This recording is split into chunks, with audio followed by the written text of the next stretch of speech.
this is a very important video that you, Pascal, did some days ago with an American in Florida. Yeah, it was 3 o'clock in the morning here and 9 o'clock in Florida in the evening. And I couldn't sleep, and I was watching my messages, and there came a message from Dr. Martin from the States. David E. Martin. Yes, and he informed me that he had launched criminal charges, indictments against Fauci. And I said, I called Ann Vandersteel. I said, let's break the news to the people. And she was driving the car, doing the talk with me at 3 o'clock here in the suit. And I think we should share it to your audience to get this very important piece of news out of America. So just for about 8 minutes, you will see that interview, and we will be quiet. And afterwards, we will come back to you as you can see us in the interview.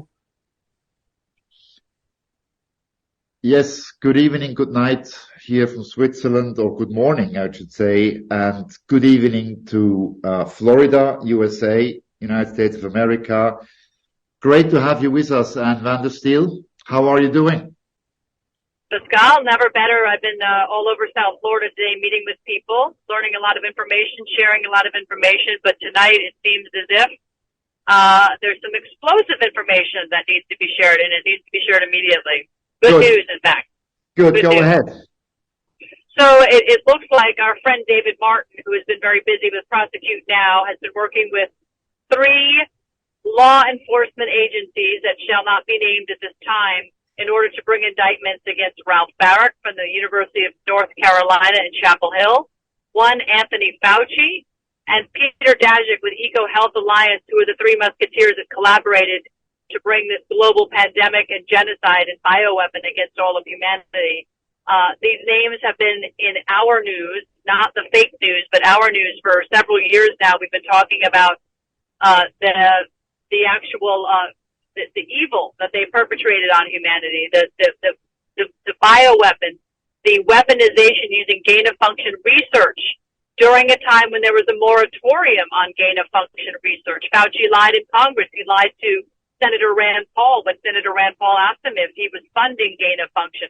Fauci lied. And the reason he could lie was because he was running the money through a non-governmental organization called EcoHealth Alliance and Peter Daszak, who was funding Ralph Baric, and of course the Wuhan Virology Institute, where the gain-of-function research was also being conducted. Right. So this was all done during a time when they were not allowed to do it.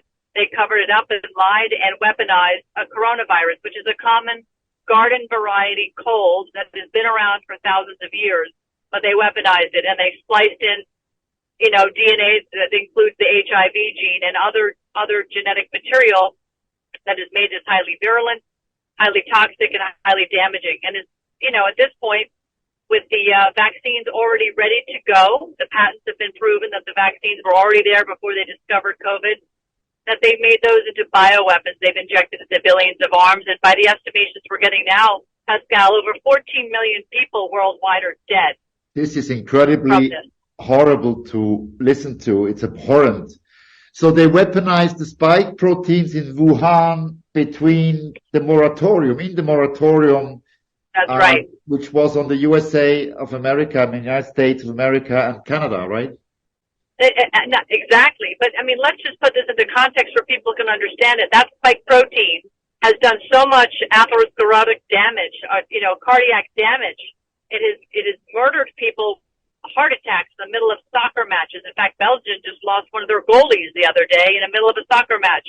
We've seen athletes in their prime when they should be at their healthiest, dropping dead on fields all over the globe, and this is all because of the cardiac arrest, myocarditis, and just the cardiovascular damage that people are sustaining from a protein that has spikes on it, bouncing around inside your cell walls of your arteries and doing damage. And so this is what they've injected into people. They've now used mRNA CRISPR technology to change your DNA, making your body a manufacturer of these spike proteins out of control. That's right. It can't shut off. It can't shut off. That's right. So it's only a matter of time once you've had the shot before you too succumb to this damage. It's just unbelievable and unfathomable what they've done. And it is also now evident in European universities and research labs that the packaging of the mRNA, the nanolipids, are classified toxic. That's correct. So they mixed toxin into a so-called, I call it injection, I refuse to call it a vaccine. No. It was from the beginning meant to kill and hurt people, humanity. That's right.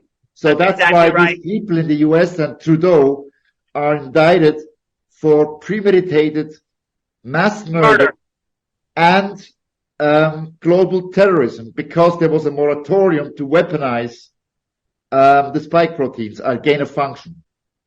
This is against Nuremberg Code. Correct. 1,000% against the Nuremberg Code to create a bioweapon and use something that's experimental and force people to take it. That is also another violation of Nuremberg. You cannot use an experimental therapy on anybody and not be considered violating the Nuremberg Code. So, in fact, on a side note, this horrific accident in Pennsylvania, we've had two more train accidents in Houston and in Michigan in the last several days. But that's turning the eastern United States into a Superfund site with dioxin poisoning, which is what they used in World War I as mustard gas. Yeah. Again, this is these public-private partnerships, Pascal, where we're seeing big government and the corporation, big government, big pharmaceuticals weaponizing, working together, the government having the liability shield protection of a corporation that makes you untouchable, and they're using it to genocide Americans and people worldwide. It's unfathomable what's happened.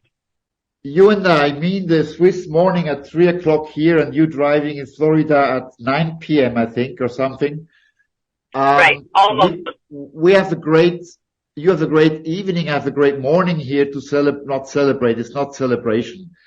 But we are confident now, and we are certain that the wrath of justice starts to have a grip worldwide. I believe so. Yeah. Especially here in Switzerland, we're progressing, I hope, and in the US and Canada, they are now chasing in the US and Canada those people and the Prime Minister of Canada for mass murder and global terrorism. It's about time, Pascal. It's Good. way overdue. And I have also way overdue. We have also something to share with you, so you have a good evening as well. I heard, and I'm allowed to share this with you here, breaking the news in North America and Canada and Switzerland in a few hours when people get up, that actually I heard and I know from somebody competent and with authority that the WHO charter is actually legally disqualified since quite some time. And this is great news because the United States, along with many other countries, have been scrambling in the past so many months to draft amendments to the international health regulations, which would have subjugated and basically given up their sovereignty to the United Nations World Health Organization. But as countries were waking up to the genocide being perpetrated by the World Homicide Organization, they decided they didn't want to participate. So the World Homicide Organization shifted from using amendments to the IHR into now driving people into this international pandemic treaty, which is why we've seen them talk about Marburg virus, a hemorrhagic fever like Ebola, for which there's only ever been 160 cases ever reported worldwide. It's extremely rare. But they were going to turn this into the next scary pandemic and push it on global humanity to get everybody scared, locked down, and of course they had another vaccine, supposedly a vaccine, shot, an mRNA shot. No more. They can't do it. This will not happen again, and over my dead body and in the honor of humanity, we will now stop this madness, this genocide, and I pray to God that we can carry through with justice to do the right thing.